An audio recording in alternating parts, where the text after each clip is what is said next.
Hello and welcome everyone to Coach Connect Live. My name is Eloise Aone and I am the director of Coach Connect at the Muse and Fairygodboss.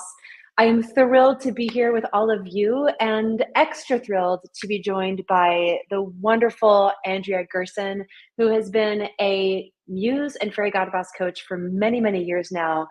So thank you so much, Andrea, for being here and for sharing your expertise with everyone today. My pleasure. I'm happy to be here. Yeah, wonderful. So, Andrea, you'll have a chance to introduce yourself more fully to our audience in just a minute. But I just want to say to everyone here that Andrea is an absolute expert in resumes, in helping people build successful resumes, strategic resumes, in any kind of circumstance that you might be in. So, we're going to have the chance to learn a lot from her today. And resumes are really, really strategic document, right? Whether we just want to be open to potential opportunities that could come our way at any time, whether it's a new job or an opportunity to join a board or be a part of an event, for example, whether we are looking to really make a switch and change organizations or even do a career pivot. That resume, that document that tells that story about who you are and what you're capable of is going to be essential in all of those circumstances. And myself included, it's hard to keep that document up to date, right? And yet it's going to be crucial for us in order to be able to drive our career forward in a purposeful way, in a way that really where we're in command of that journey to have that document updated and ready to go. So today we're going to be looking with Andrea at how to transform your resume in under an hour, really making sure that you have that document ready to roll when you need it. So Andrea, before we dive into this wonderful content and strategy that you like to share with the job seekers and the professionals that you support, can you give us a little bit of background on you and who you are as a coach? Yes, absolutely. So I have been doing this work for about 15 years. I got started actually while I was in college. I got a job, a work-study job at a nonprofit on campus as a job coach. And it just, the work really clicked. I think the combination of helping people, writing and communications, and just like seeing potential and possibilities, and people just really, it's been a very good fit for me. So over the years, I've created resumes for almost 10,000 clients. So it's been, wow, that's so a lot of resumes. I could do resumes in my sleep right now. But I love, but at this point, I really love just like talking about resumes and sharing the strategies that I've found to really work. So that's kind of, Yeah, nice. And we've had this conversation before, and some of you might have joined us about a year ago when we last had Andrea with us here to talk about this. But you have such a clear and strategic and really implementable strategy, which I think is so awesome. So let's take it away. When you start, talking about resumes with the clients that you support through your coaching, where do you start and what do you advise that they do? Yep. So the first step is really to have a clear target in mind. And I know a lot of people struggle with that because, they might be thinking about a couple of different industries or they have a lot of skills and they're not sure which to leverage. But what I usually say is have one solid version of your resume for each industry or type of job. Because ultimately what the resume should do is show the employer that you know their world and that they could bring you in with, you wouldn't have to learn from the ground up. You want to show them that you know the language, some of it is bringing some of the language from the posting in, but really you want to have a master version for each industry. So that's definitely the first step. And then from there, I usually, we dive in and we expand on the tasks that someone has done. So I think about that in terms of context, scope, and outcome are the elements that I really want to try to bring out. So instead of having your resume be a list of tasks that you've done, really show, include a little bit of detail about the scope, or the setting you were in or the outcome. You don't need all of that in every bullet, but, we want to move beyond tasks, really. Yeah, interesting. So what I'm hearing is you can't have one resume that's going to fit every single job opportunity or direction you might want to go in your career. And so you have to adapt to the ears and the eyes of the people you're targeting, essentially, right? Giving them an understanding of that you fit into their world, even if you might not have been in Mhm. their industry, let's say, for example, if you're in a career pivot, Mhm. and really have them understand the full picture. So it's not just I did this, this, Mhm. this, and this, but here's what Yep. it looked like for me to do these things and the impact that I had. I love that. Yep, Nice. absolutely. Nice. I did a session last week on using storytelling in the job search, and I had just been introduced to this concept of bricks and mortar from like an article I read from Jason Pfeiffer, is I think how you pronounce it. He's like the editor in chief at Entrepreneur Magazine, and it was such a clear Mm, way of like showing this. It's like bricks and mortar. So bricks are like the facts. That's like the tasks you've done. But the mortar yeah. is what brings it all together. That's what's going to engage Mm, people. So the mortar is like, that's the context. That's like the type of environment you were working in. And, mm. that's the stuff that's going to really engage people and help them to remember the bricks, the facts, the tasks. Yeah. Yeah, I love that, right? It's like if you say, I increased sales by 15%, uh, without understanding Yeah. the context of that 15% Totally. and what that actually meant to the organization, then that number falls flat, essentially. Yep. Yeah, Absolutely. Yep. yeah, Absolutely. yeah. Hmm. Nice, nice. Great.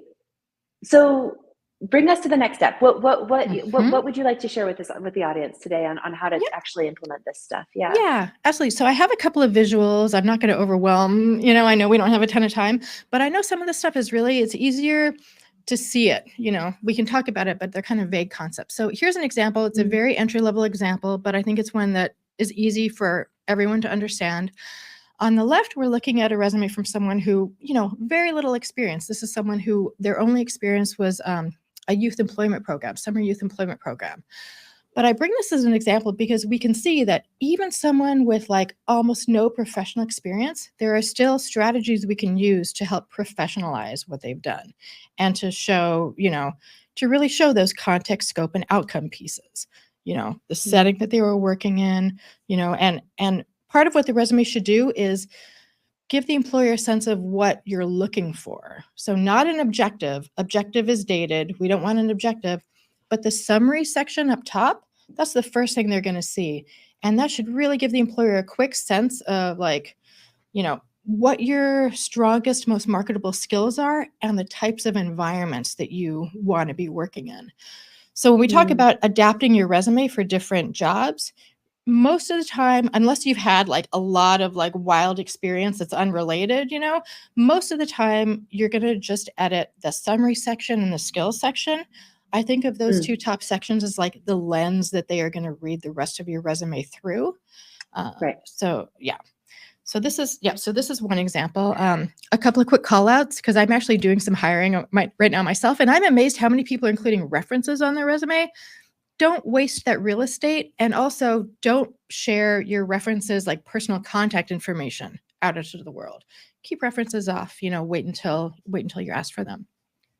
Mhm, mhm. Yeah. One thing that I just want to highlight that you just said, which I think is super important, is a resume is a document, yes, that goes over what you have done in the past. But it's actually what I'm hearing, you tell me if I'm right on this, is what you said, is that it's actually a document for the future.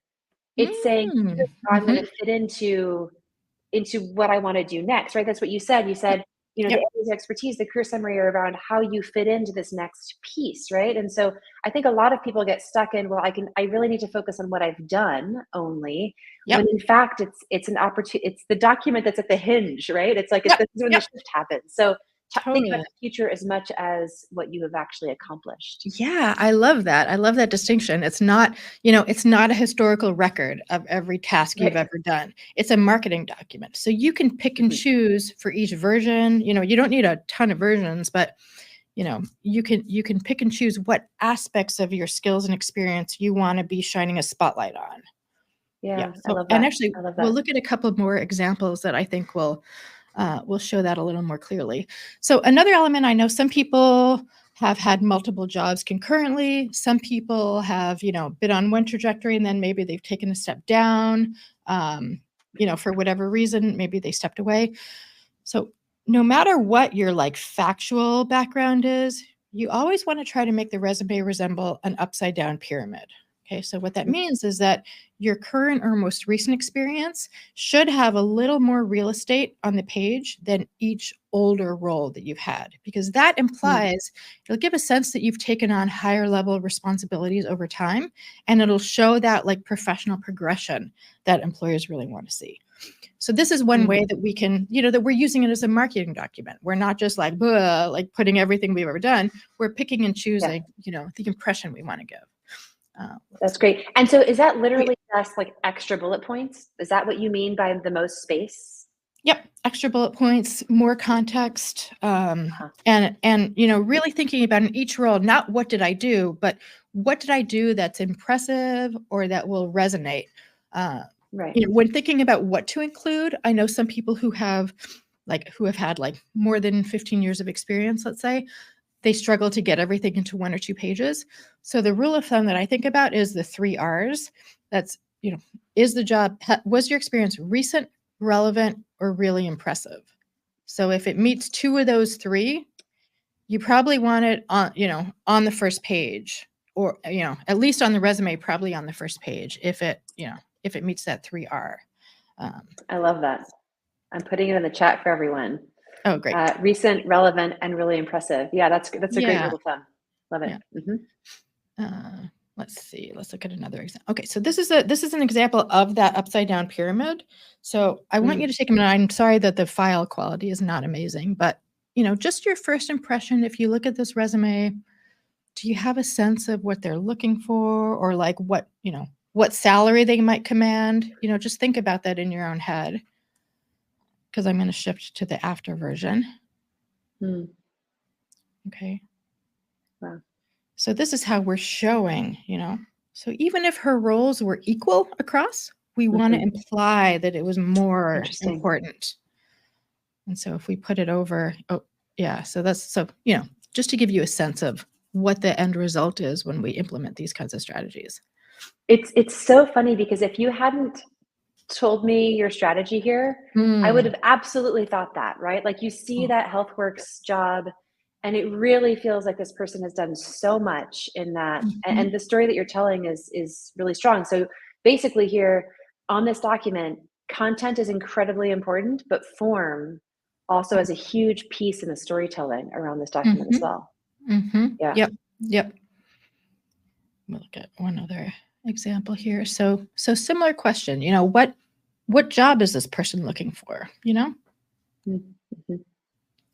Like, it's very hard to gauge. I used this example in another session and did a poll, and it was all over the place. Nobody really knew. So if you're an employer hiring, you're like, is this person just like spraying and praying? Or are they just sending their resume out and did they even read the posting? But then if we look at the after version, it's like a lot clearer. Their skills, marketing, communications, and it's kind of like nonprofit. We know now, like, we have a clearer sense of where their knowledge and skills are. Totally, completely. Yeah. I noticed, and a few questions have come in through the chat, so I just want to address that quickly, that some of these resumes that you've shown us are 1-pagers, and then there was that one that was 1.5. As far as length, I'm sure there's no exact rule of thumb or exact science to this, but how would you recommend thinking about that? There's so many like resume rules, and if you ask 10 different hires or resume writers, everyone can be so opinionated. My general rule of thumb is, if you've had more than 10 years of progressive professional experience, and you're really like, you're showcasing what you've done without going overboard, your resume is naturally going to want to go to a second page. 1.5 pages is fine, as long as it's not like some lines or some words spilling on to the second page. You don't want that. But if you're doing it in a deliberate, well-organized way, you can go to 1.5 pages. You can go to 2 pages. I've even done resumes for people who, like, they're only 3 or 4 years out of school and they have a 2-page resume, because maybe they have a lot of really interesting volunteer work, or maybe they've actually like published research, So the second page is usually where I'll put like supplemental stuff. But the first page, that's where you want like the most impressive and most relevant and recent stuff.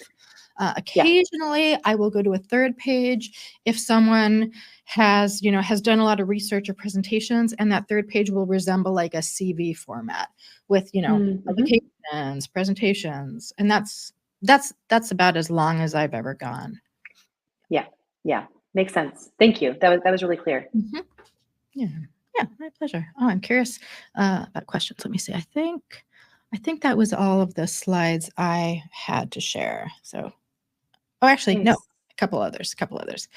This is Oh yeah. another Nice. Okay. like general, way that I think about formatting. So that top third of the page and the left third of the page, that's a backward 7, and that's where someone's eye will naturally go when they're scanning and looking at your resume. Mm. Even with applicant tracking tools, a lot of those will still have a visual, a PDF or a little image of the resume, and ultimately the document's going to end up in somebody's hands. So I just find this, to be like an important thing. So this is why the summary section is so important, and this is why I'll usually try to bring impressive numbers and proactive language into the left side of the page, so it'll get seen. That's interesting. So it's like, I love the backward 7, right? Make sure that the most important information is there.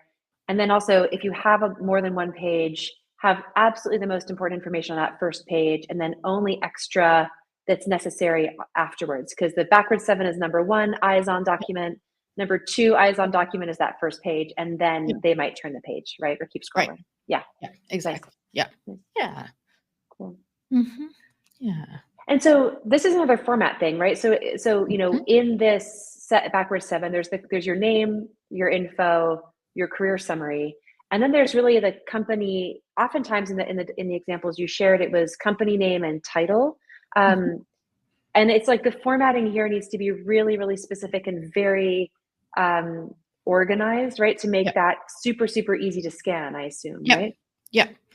Yes, absolutely. I tend to write denser resumes. I try to include a lot of information on the page because I find that denser resumes look more senior. They imply like a higher level, Mm-hmm. and if they're organized, you know, they can be easy to scan. It Sure. it shouldn't look like too much information if it's clean and organized. Also, Mm-hmm. with keywords, keywords are really a factor. Like, you do want to make sure that you're getting that language into your resume, not just taking language from the posting and popping it in randomly, but just referencing examples and bringing in that Mm-hmm. language, for that Mm-hmm. scanning purpose, as well as Yeah, learning purpose. yeah, yeah. Awesome, awesome, nice. Um, was this the final piece you wanted to share with your deck? Yeah, I think so for now. Yeah, Yeah, I think so. Yep. yeah, great, good, great. We have so many questions that have come in, so Oh, I want good. to make sure we get time to go to those. But Yep. if you were to say, like, recap what we just talked about, and Yep. if everyone who has an existing resume today who's with us could go spend, let's say, 45 minutes on their resume today to revamp it, what would be the 3 to 5 steps you would recommend they take? Yep. So first of all, get clarity, and that might mean spending a couple hours exploring, job boards to see what are the jobs called that interest you, because it's not as clear as it used to be.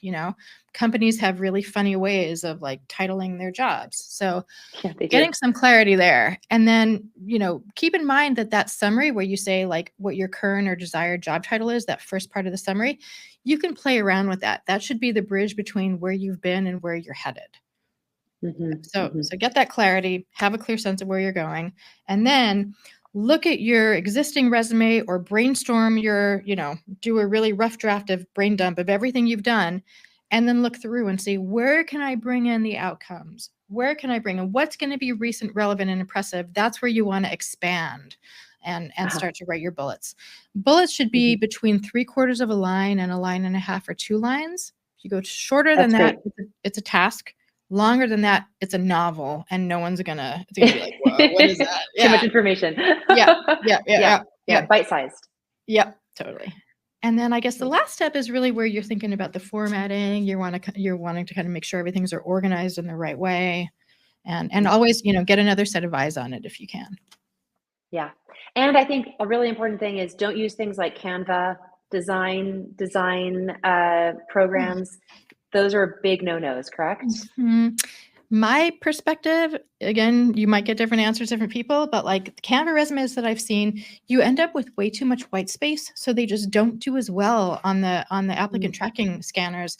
And also from a human perspective, you really want the focus to be on what you've done on the content and not on the flashy design. So that's Yeah. That's great. Okay, great. We have so many questions. I hope we'll get to the most of them today. So we'll try to answer them quickly. Let me pick and choose here. Audra asks, if you took time off for a year or two as a sabbatical or to take care of family, how do you note that? How do you address that, or do you leave it like blank? What do you recommend? Yeah. So for each person, it's going to be different, and it's going to be based on a few things. One is, how recent was that time away? If it was like, if you're coming out of it right now, you're going to handle it a little differently than if it was 3 or 4 years ago or longer. If you're coming out of it right now, you want to like stop the bleeding. You want to like get something current into your resume like immediately, whether that's going to a website like Class Central and signing up for some free quick class in a field that you're going for, something current. Maybe it's a volunteer job that you can bring in your professional experience section and have it be, pro bono or something. So stop the bleeding. The next strategy is like, let's say that it was 4 or 5 years ago and you're worried it'll get, too much attention. What I'll sometimes do is place that gap between the first and second page. So really expand on your experience since the gap, so you have it on the first page. And then if the gap falls between the 2 pages, probably won't get noticed as much. Yeah, so those are the, and then occasionally, if you were really like a stay-at-home caregiver for a long time, I sometimes will include that as a job, especially for people who are in, education or social services. Yeah, I think that can be a good approach too. Yeah, nice. That's great. And I think just quickly, somebody else asked that about, taking time off for a trip or travel or personal development. Would you say like, I took 2 years off to travel the world and I had a great time? Is that something that you would say because it creates clarity on how you spent that time, and you're just coming back? I think it's really case by case about like the field that they're in. If they're in a field like, social media or even the travel industry, where maybe they can show that they did something related, during that time. I wouldn't just like, shout about it if there's no professional reason to, if that makes sense. Yeah. But that makes sense. That's my perspective. Yeah. Nice. And I'll just say, anyone here can work with Andrea, right? And we're going to be sharing a discount code at the end of today to be able to book some time with Andrea to work on your resume or anything else on the Muse. So stick around. And if you feel like you really need to work with her to answer any of these questions or get this resume made, you will have access to her after today. So a few other questions here. Kim asks, if you have 5 to 6 years of experience, is the summary section a must-have? I include the summary section for everybody. I think it's really important for a few reasons. It elevates, I think that the summary will just make you seem more professional. But it's also, it like gives the employer a quick overview of like what you've done that relates to them.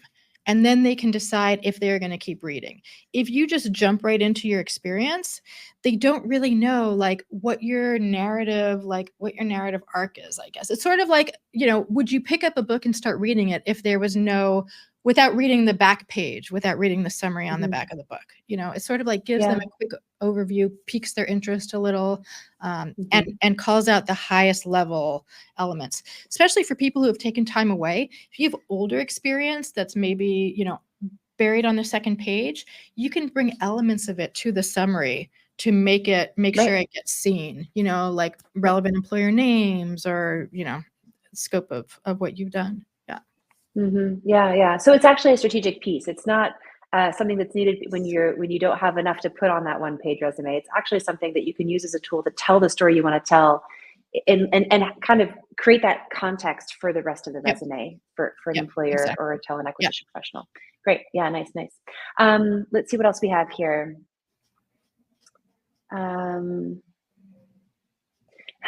Sherry asks, and I get this, and you said this once, you gave us a tool here, but perhaps you can elaborate on it briefly. Sherry asks, to that last example of increasing sales by 15%. So a few minutes ago, I used that example as without context there, we don't know whether that's impressive or not, for example, Yep. right? She asks, if that's not enough context, what is the way to add context without being too Mhm. wordy? Mhm. You know what? Can we pop back into the slides? Can I, Yeah. cool, thanks. So these are some of the ways that you could bring that context in. This is how I think about it. Mhm. Situation, problem, action, results. Those are like, you kind of want 2 of these in each resume bullet. So touching on the context, touching on the challenge, the action is the task, and the results are like that 15%. But if you just share the 15% without showing what your role in it was or why they were struggling with sales or, the volume of what that 15% represented, it's hard to know. Here's a Mm. little cheat sheet. What was accomplished, how it was accomplished, why it was significant, and who it was impacted.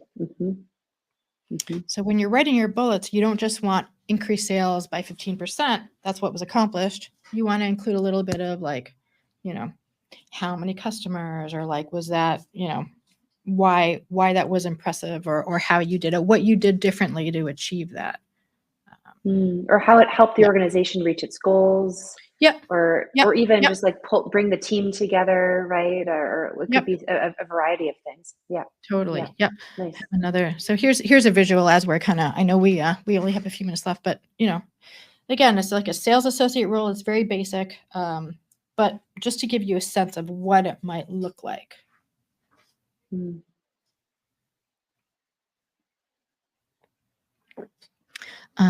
I have a resume workbook on my website that includes examples of like the summary section as like a Mad Libs and like exercises for this.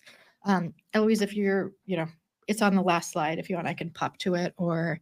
Yeah, nice. And we can also put those links in our follow-up email so Yeah, everyone has that's those great. in their inbox after today. Yeah, for sure. That's great. Thank you, Andrea. Sure. Great. Let's see if we can get to 1 or 2 more questions. This is awesome. Everyone take a screenshot of that. It's going to be incredibly helpful. Um, let's see. Let me see what I have here. Um, Katiana asks, what if you did a boot camp or pursued higher education? Do you place that on the top, especially if you're in a career transition or Mm-hmm, mm-hmm. pivot? Yeah. So if you're in a career transition, I'm guessing that it's like, you're moving to the industry that the boot camp was in. Yes, you would absolutely do that. The only reason not to is if you were already working in that field. Like, let's say you already were working in tech, but then you're getting a degree or certification just to like as a formality, like professional experience, if it's relevant and, if it's relevant and impressive, you always want professional experience to come first. But if the boot camp is the only real thing in the new sector that you have, then that should come first. Yeah. Yeah. Yeah. Yeah. Yeah. And that leads to another question that I saw come in, and I'm not sure where it is, but I'll paraphrase it, which is, what if that most relevant or most impressive experience is not your most recent, right? You kind of just Mhm. spoke to that there, but can you elaborate on that? Mhm. How do you do that? That's a complicated one that like that's where you want to see the whole picture. You want to see, what else were they doing? Are there transferable elements? Is there volunteer stuff that we can bring in? Because there have been instances where I titled that section on the first page relevant experience. And then on the second page, I might have additional experience. I just did this with a client who had been a stay-at-home parent. He had been a stay-at-home parent for the last like 10 years, and he had worked kind of intermittently and part-time. So we're able to bring, professionalize some of the recent stuff on the first page, and then on the second page have additional experience that like the timing doesn't matter as much when you do that. You can kind of choose what goes where. Yeah. So these are all like tools in our tool belts as we're writing resumes, for each person, we can kind of see what's going to Yeah. work best for them, how to present them the best. Yeah. Yeah, and I think that that's the big key takeaway today is that there are some things that you can do. Mm-hmm. The inverted 7, right? Mm-hmm. The, making a strategic choice at the top, like that first piece of experience, you want to make it longer. You want to use that pyramid. Those are going to work for most people. But then there's a lot of decision making is what I'm hearing you say, right, Yep. Andrea, in this Absolutely. process. And you don't have to list everything you've ever done. You need to think about what you're targeting and create a marketing document where you showcase not only what you've accomplished and what you know, but what you want to do and can do in the future. Mhm. It's really this kind of in-between document. So all those decisions need to be made, right? And adapted Mhm. to the different circumstances that everyone's in. Yeah. Yep. Yep. Absolutely. Yeah. Yeah. Everyone, we are over time and we have not gotten, there's so many more questions. So I'm so sorry we won't get to these. But please come to the Fairy God Boss community, ask your questions there. I will make sure to go in and see if we can answer them for you. I might even tap Andrea for some of her ideas and knowledge there to add to that. But thank you everyone so much for joining. I hope this was helpful. Please use that discount code we put there in the chat to book time with Andrea. To get those resumes up and running, do that work as much as you can without her, and then get her to help you get across the finish line. And Andrea, thank you so much as always for your Yeah. time and Yeah. expertise. My pleasure. It's always so nice to chat with you. Yeah. These are great. Can we do this every day? I know, I was kind Let's of just like, do it. why don't Let's we just talk let's just resumes. Yeah. see you tomorrow. Okay. Sounds great. Amazing. All right, everyone. Thanks again. Have a great rest of your week. And Andrea, thanks again. See you, everyone. Thanks, See you everybody. next month.